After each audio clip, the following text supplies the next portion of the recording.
नहीं है। जब हम जवान भी हों और उसके साथ साथ हम परमेश्वर के अभिषेक उसकी सामर्थ में भी बढ़े, तो मैं आपको बोल रहा हूं आपके जीवन का इस्तेमाल परमेश्वर अपनी महिमा के लिए बहुत सामर्थी रूप से कर सकता है। आमीन, हालेलुया। यीशु मसीह 33.5 साल की उम्र में क्रूस पे चढ़ाए गए, पता है सबको। जब वो सेवा में आए उनकी उम्र 30 साल थी। कितने साल? 30 साल। जवान थे। हालेलुया। और यीशु मसीह ने जिन 12 चेलों को चुना वो भी सारे जवान थे, पता है आपको। सारे जवान थे। यीशु मसीह के जाने के बहुत सालों बाद भी वो प्रभु की सेवा करते रहे। आमीन। एक डेटा समझते हो आप? एक डेटा ये बताता है जितने लोग अन्य जातियों में से प्रभु में आते हैं उनमें से मतलब 100 लोग आए तो 100 में से 85% लोग ऐसे होते हैं जिन्होंने 15 साल से लेकर 25 साल की उम्र के बीच में सुसमाचार सुन के अपना जीवन यीशु मसीह को दिया है। आमीन। इसका मतलब क्या है? इसका मतलब यह है परमेश्वर जवानी के समय में ही लोगों को अपने पास चुन के बुला लेता है। मैं नहीं बोल रहा बुजुर्ग नहीं आते, बुजुर्ग आते हैं, पर जवानों को परमेश्वर, जब कोई भी व्यक्ति जब जवान होता है प्रभु उसको अपने पास अपने काम के लिए बुलाता है, अपने काम के लिए चुनता है और अपने नाम की महिमा के लिए इस्तेमाल करना चाहता है। हालेलुया। मुझे विदेश में जाके सेटल होना है, मुझे डॉक्टर बनना है, मुझे इंजीनियर बनना है, मुझे एक बहुत बड़ा बिजनेसमैन बनना है। आप सब कुछ कर सकते हो। आमीन। लेकिन परमेश्वर की महिमा के लिए आप डॉक्टर बन जाएं, आपके पास पेशेंट आए, आप उनको दवाई दो, पर दवाई के साथ साथ सुसमाचार सुनाओ, क्योंकि आप ऐसी जगह पे हो जहां पे बीमार लोग आएंगे, बड़ा अच्छा मौका है, आप उनको सुसमाचार सुना सकते हो। आमीन। आप विदेश में गए, सेटल हो गए, आप बहुत अच्छा पैसा कमा रहे हो, वहां जाके यहां पर जो लोग प्रभु की सेवा करते हैं उनके पैसे से सपोर्ट करो ताकि इंडिया में परमेश्वर की सेवा बहुत तेजी से बढ़े। आमीन, हालेलुया। मैं आपको बोल रहा हूं आप कुछ भी करो अपनी जिंदगी में, मैं नहीं बोल रहा सब छोड़ के सेवा करो, पर मैं बोल रहा हूं आप कुछ भी करो, जो कुछ भी करो उसमें परमेश्वर की महिमा होनी चाहिए। आमीन। अगर आप ऐसे जवान होंगे जिसमें आप हर उस काम को करोगे जो परमेश्वर की महिमा के लिए होगा, मैं आपको बोलना चाहता हूं आपकी जवानी आप देखोगे बहुतों से बेहतर और बहुत लोगों से ज्यादा आशीष में रहेगी। आप अपनी जवानी में आनंद भी करोगे, खुशी के साथ भी रहोगे और आपकी जवानी से खुदा के नाम को महिमा भी मिलेगी। हालेलुया। अब जब जवान होते हैं तो जवानी में बहुत सारी अभिलाषाएं, बहुत सारे परीक्षाएं, बहुत सारे पाप में गिरने के चांस सब लोगों के सामने आते हैं। ये सिर्फ इंट्रोडक्शन दे रहा हूं, इसके बाद बाइबल के उदाहरणों से हम बात करेंगे। आमीन। मैं एक रास्ते पे जा रहा हूं, फॉर एग्जाम्पल, आपने घोड़े को देखा है? क्या करते हैं उसको? जब उसको लेके जाना होता है ना किसी रास्ते पे, पीछे रेड़ा लगाया हुआ है, बाहर डाला हुआ है, उसको यहां पे बांध देते हैं, कवर कर देते हैं उसकी दोनों आंखों को। क्यों? वो सिर्फ सामने देख सके। अगर वो इधर देखेगा तो इधर भी देख सकता है, इधर देखेगा तो इधर जा सकता है, इसलिए उसकी आंखों को ढक के सामने कभी भी देख लेना आप। क्यों? बाइबल बोलती है हर एक रोकने वाली वस्तु और उलझाने वाले पाप को दूर करके उस दौड़ को दौड़ना है जो प्रभु ने हमें दी है। आमीन। दो चीजें लिखी हैं, क्या? रोकने वाली वस्तु और उलझाने वाला पाप। अब मैं सीधा जा रहा हूं, मुझे यहां से चल के ये चर्च के गेट तक बाहर जाना है, ठीक है? अब रास्ते में आप सारे लोग बैठे हो, आप सारे लोग मुझे रोकने की कोशिश करो बारी बारी से। हो सकता है मैं रुक जाऊं और आपसे बात करना शुरू कर दूं, हो सकता है ना?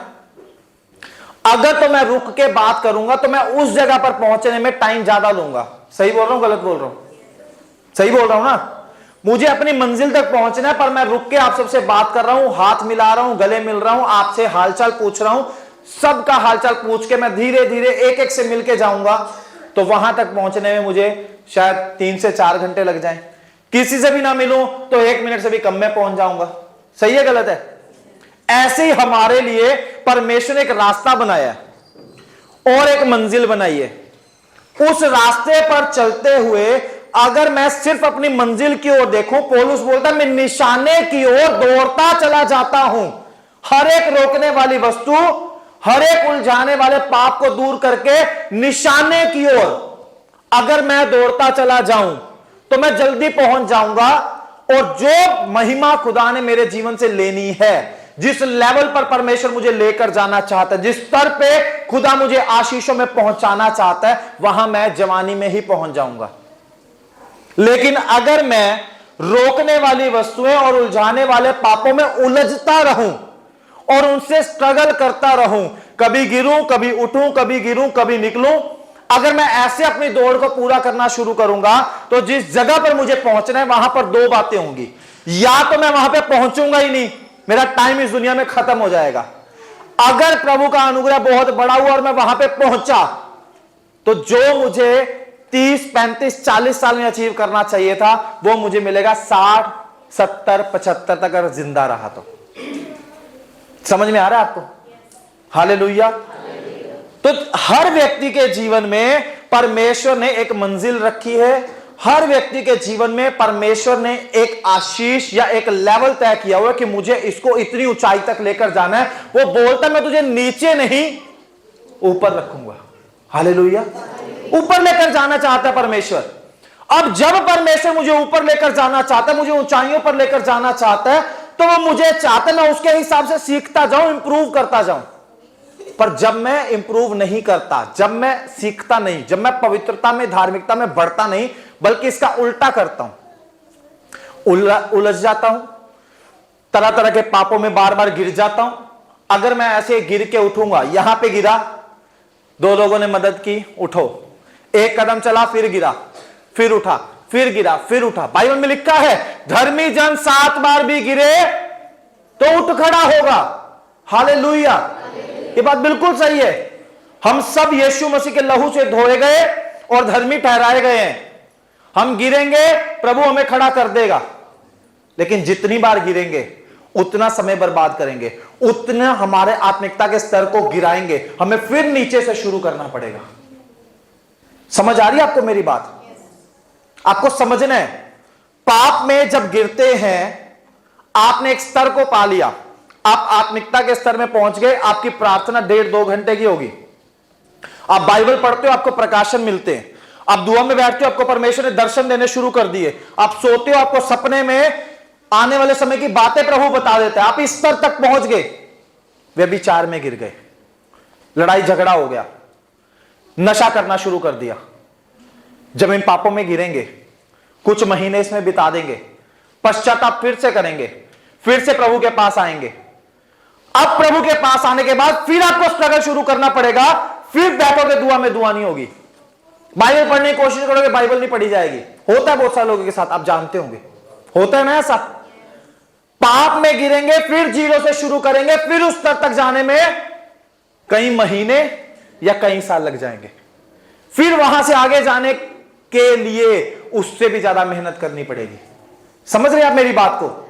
एक योजना है परमेश्वर की आपको ऊंचाइयों पर लेकर जाने की, आपके नाम को ऊंचा करने की। वो परमेश्वर बोलता है मैं तुझे आशीष दूंगा, तेरा नाम महान करूंगा, तू आशीष का मूल होगा। बोलो हालेलुया। 3 स्तर आते हैं इसमें, ये 3 स्तर की बात हो रही है, 3 लेवल्स हैं। पहला लेवल क्या है? मैं तुझे आशीष दूंगा, मतलब आपको परमेश्वर इतना आशीष दे देगा, आपको उधार लेने की जरूरत नहीं है, किसी से मांगने की जरूरत नहीं है, आपके पास आपकी जरूरत की सारी चीजें होंगी, आप सेल्फ सफिशिएंट होंगे, आपके जीवन से गरीबी, कंगाली, कर्जा खत्म हो जाएगा। ये पहला स्तर है। दूसरा स्तर, परमेश्वर आपके नाम को महान करेगा, मतलब अब लोग देखना शुरू हो जाएंगे आपकी जिंदगी को कि यार ये बंदा पहले जब था देखते थे इसको बड़ा गरीब सा कंगाल सा लगता था, अब तो बड़ा अच्छा लाइफस्टाइल हो गया इसका, अब तो बड़ा ब्लेसड हो गया ये बंदा, इसके पास गाड़ी भी आ गई, इसके पास घर भी आ गए, बंदा सेटल भी हो गया, इसने पढ़ाई लिखाई भी अच्छे से कर ली, इसके घर की सिचुएशन भी बदल गई।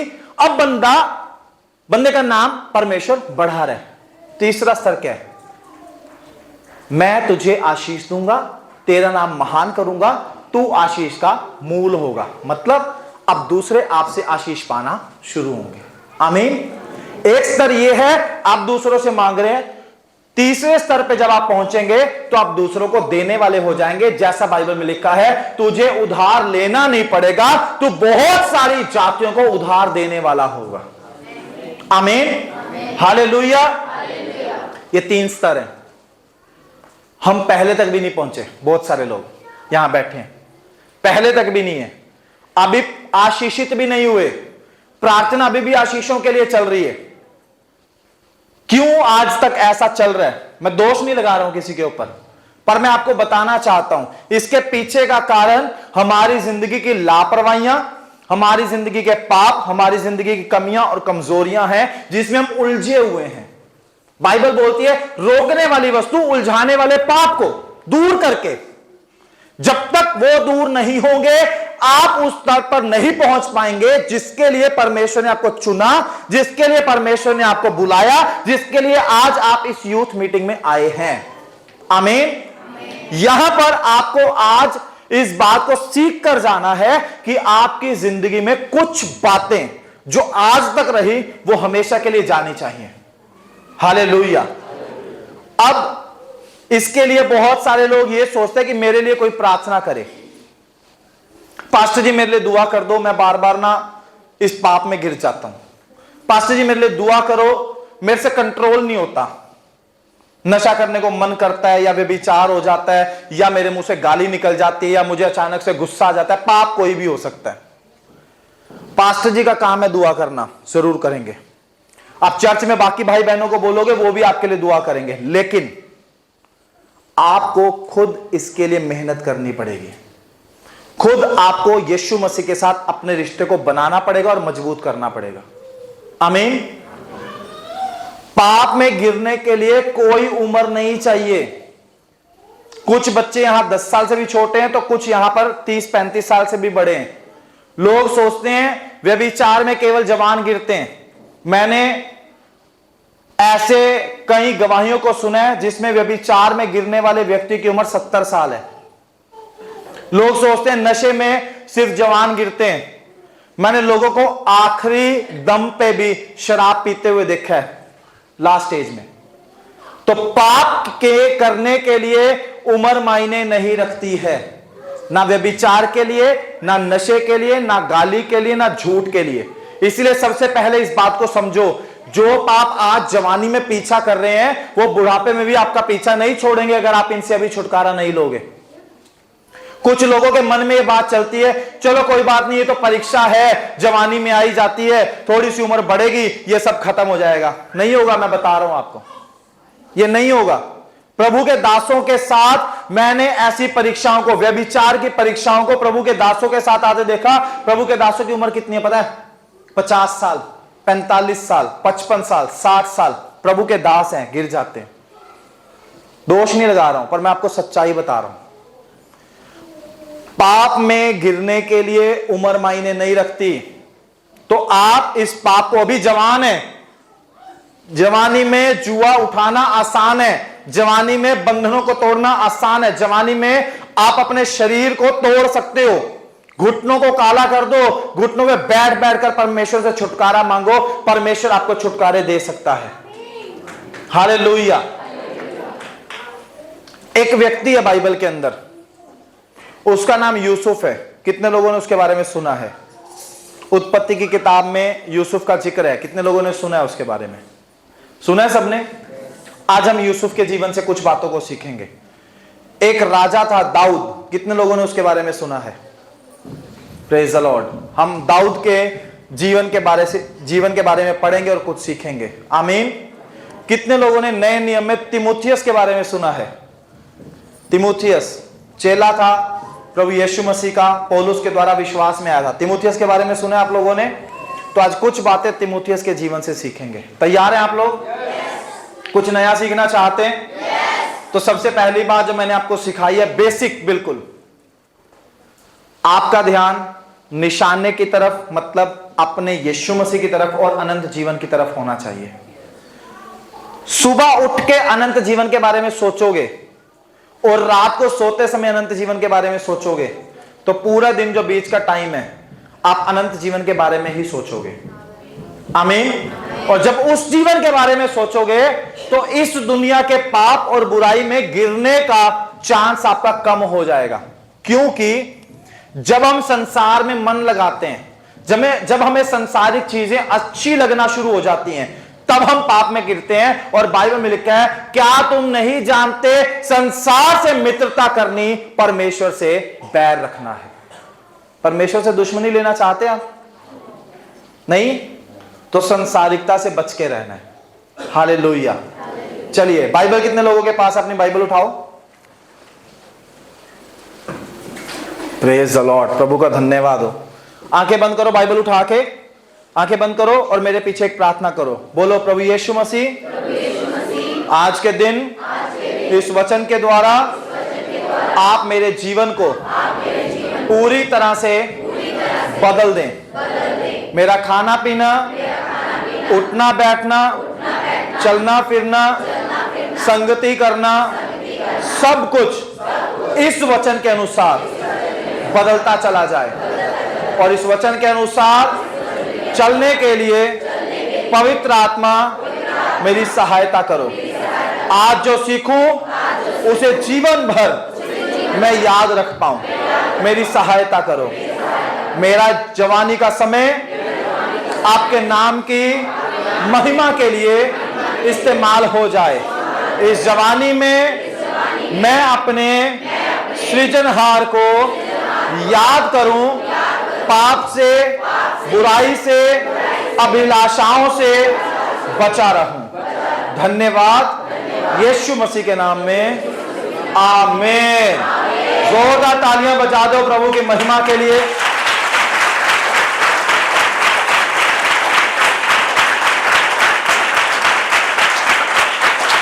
हालेलुया।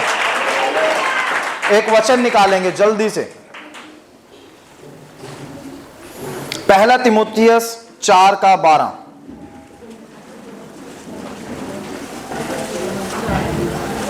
पहला तीमुथियुस 4:12। कोई तेरी जवानी को तुच्छ न समझने पाए, पर वचन और चाल चलन और प्रेम और विश्वास और पवित्रता में विश्वासियों के लिए आदर्श बन जा। बोलो हालेलुया। इस वचन को अंडरलाइन कर लो। जो लिखना चाहते हैं उसको लिख लो। उसके बाद मैं आपको समझाता हूं इस वचन से। अगर रेफरेंस नहीं मिला मैं आपके लिए रिपीट कर देता हूं। यह है पहला तीमुथियुस अध्याय 4 उसका 12 वचन।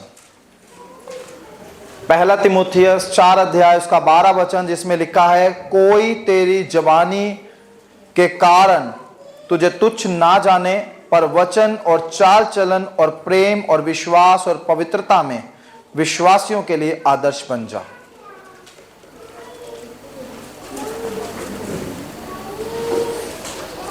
सब बोलो हालेलुया, हालेलुया।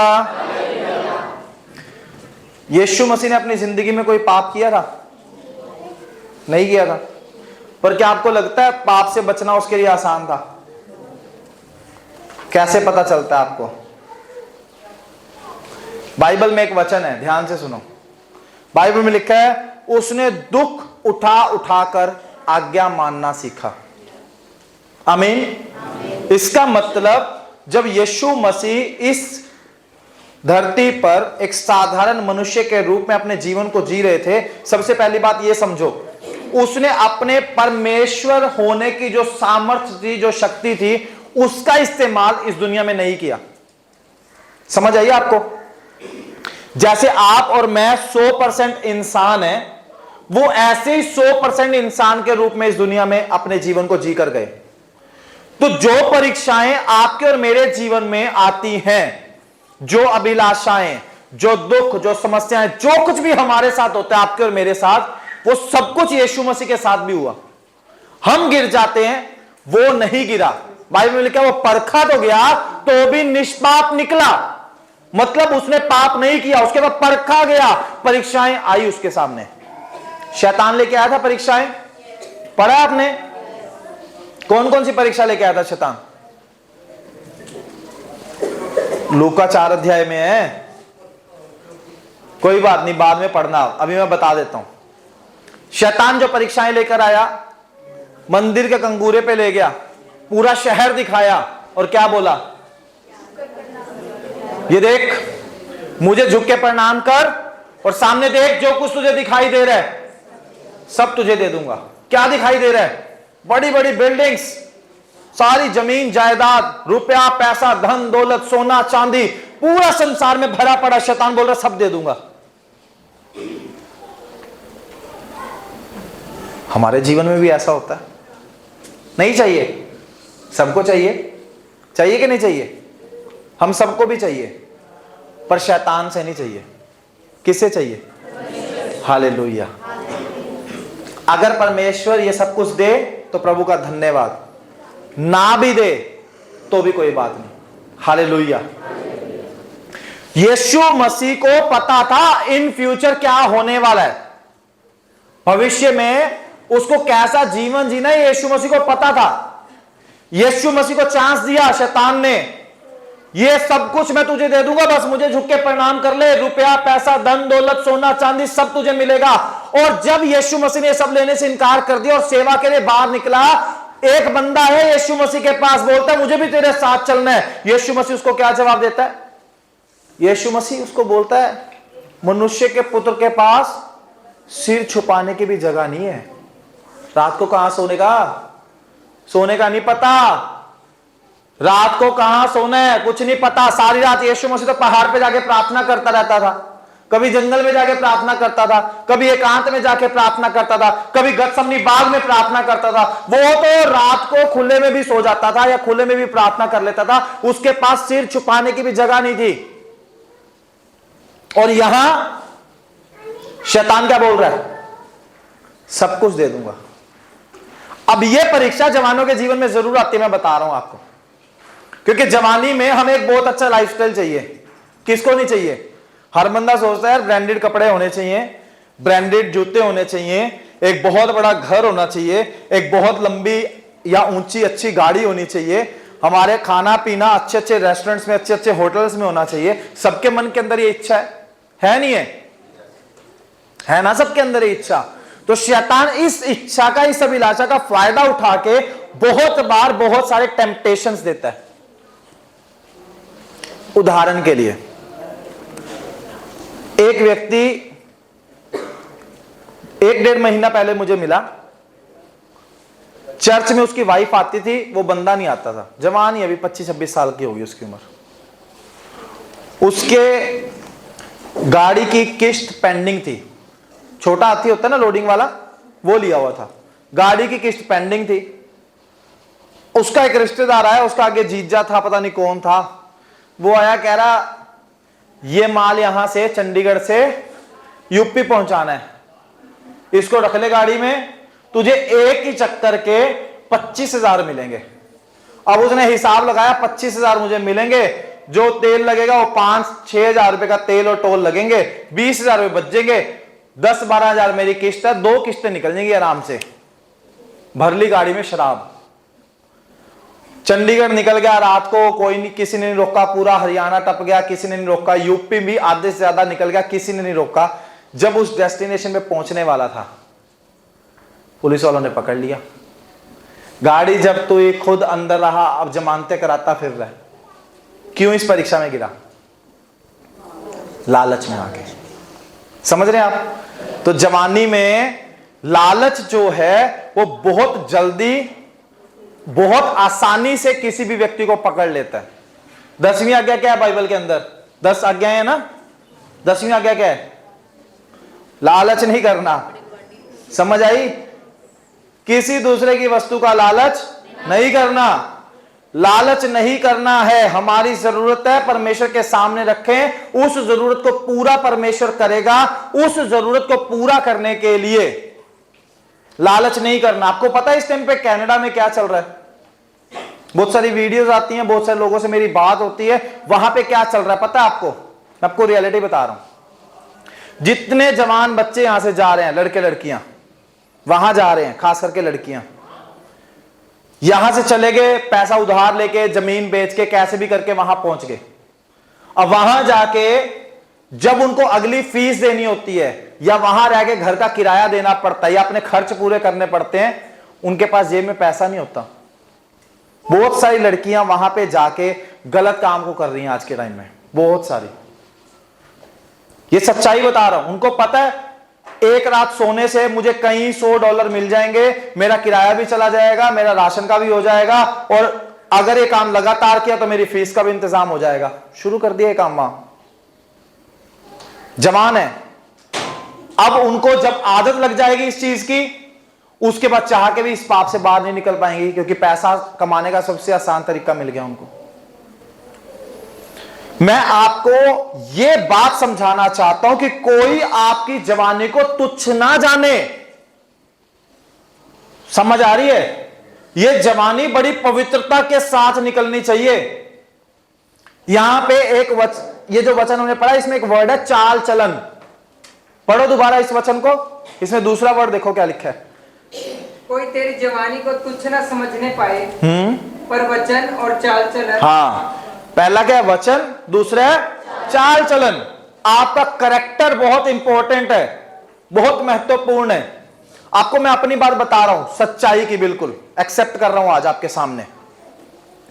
जब मैं प्रभु में आया, 20 साल की उम्र थी, और मैं चंडीगढ़ में आ गया, और मुझे मेरे पास्टर जी ने बोला तुझे यहां पर सेवा करनी है, और जब सेवा करेगा तेरा करैक्टर ऐसा होना चाहिए कि कोई तेरे करैक्टर के कारण तुझ पे उंगली ना उठा सके। अपनी जिंदगी में ऐसी कभी कोई गलती ना करना। तू प्रभु का दास बन के लोगों के घर में जाएगा, गलत नजर से किसी को देखना नहीं है। तू प्रभु का दास बन के लोगों के बीच में रहेगा, तुझे वहां पर कोई ऐसी बात नहीं बोलनी जिसके कारण से किसी को ठोकर लगे। तुझे कोई ऐसा काम नहीं करना जो प्रभु के वचन के खिलाफ हो, क्योंकि लोग तेरे जीवन को जरूर ऑब्जर्व करेंगे। तू जवान है, और लोग जवानों को बड़े ही ध्यान से देखते हैं कि उनके कैरेक्टर को चेक करें, और थोड़ी सी भी गलती नजर आ गई, सेवा के लायक नहीं बचेगा। सेवा में आने से पहले ये इंस्ट्रक्शंस मिली, ये उन्होंने बोला, ये सिखाया, और मैं प्रभु का धन्यवाद करता हूं। अपने आप को बहुत बड़ा 30 मार का नहीं समझ रहा, पर मैं प्रभु का धन्यवाद करता हूं, खुदा ने मुझे इन सारी अभिलाषाओं से, इन सारी चीजों से बचा के रखा।